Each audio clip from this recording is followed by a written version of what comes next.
पुढची बातमी आहे नागपुरातून। नागपुरात विवाहितेचं शोषण करत धर्मांतराचा दबाव टाकल्याचा दावा करण्यात आलाय। पीडितेच्या तक्रारीनंतर सोनेगाव पोलीस ठाण्यात गुन्हा दाखल झालाय। वर्गमित्रांना गुंगीचं औषध देत हॉटेलमध्ये नेऊन अत्याचार केल्याचा पीडितेनं आरोप केलाय। 2 आरोपी अटकेत आहेत, एक फरार असल्याची माहिती मिळतेय। अय्याज, ताज, मदारे आणि आमीन शेख या अटकेतील आरोपींची नावं आहेत। आक्षेपार्ह व्हिडिओ व्हायरल करण्याची धमकी देत वारंवार शोषण केल्याचाही पीडितेनं दावा केलाय। तर धर्मांतरासाठी दबाव टाकत 3 लाखांहून अधिकची रक्कम उकळल्याची ही तक्रार आहे। बलात्कार, धर्मांतराचा प्रयत्न आणि जादूटोणा प्रतिबंधक कायद्याअंतर्गत गुन्हा दाखल झालाय। मोबाईलमधले चॅट्स, सीसीटीव्ही फुटेज, आर्थिक व्यवहार आणि इलेक्ट्रॉनिक पुराव्यांची पोलिसांकडून सध्या तपासणी केली जाते। फरार आरोपींचा शोध सुरू आहे, तर न्यायालयानं दोघांना 5 दिवसांची पोलीस कोठडी देखील सुनावली आहे।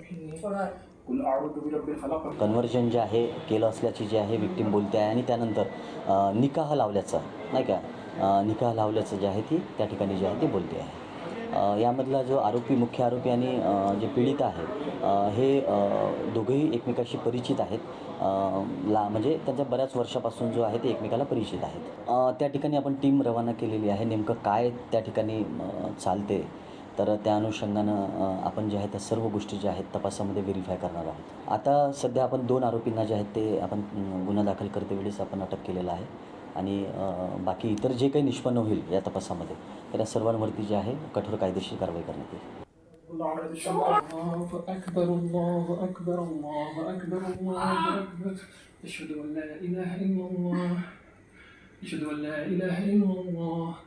أشهد أن محمد رسول الله أشهد أن محمد رسول الله أعوذ بالله من الشيطان الرجيم بسم الله الرحمن الرحيم أعوذ بالله من الشيطان الرجيم بسم الله الرحمن الرحيم أعوذ بالله من الشيطان الرجيم بسم الله الرحمن الرحيم أعوذ بالله من الشيطان الرجيم أعوذ بالله من الشيطان الرجيم أعوذ بالله من الشيطان الرجيم أعوذ بالله من الشيطان الرجيम بسم الله الرحمن या संदर्भात बोलूया आपले प्रतिनिधी जितेंद्र शिंगाडे यांच्याशी। जितेंद्र, नेमका हा सगळा प्रकार काय आहे? हे जे व्हिडिओ समोर आलेले आहेत ते अतिशय धक्कादायक आहे। पीडितेचा आरोपही अतिशय संतापजनक आहे। नक्कीच कस्तुरी, अतिशय धक्कादायक असाच हा व्हिडिओ म्हणावा लागेल जो समोर आलेला आहे आणि याच व्हिडिओच्या आधारे जे आहे ते आता पोलिसांनी गुन्हा दाखल करत 2 आरोपींना अटक केलेली आहे।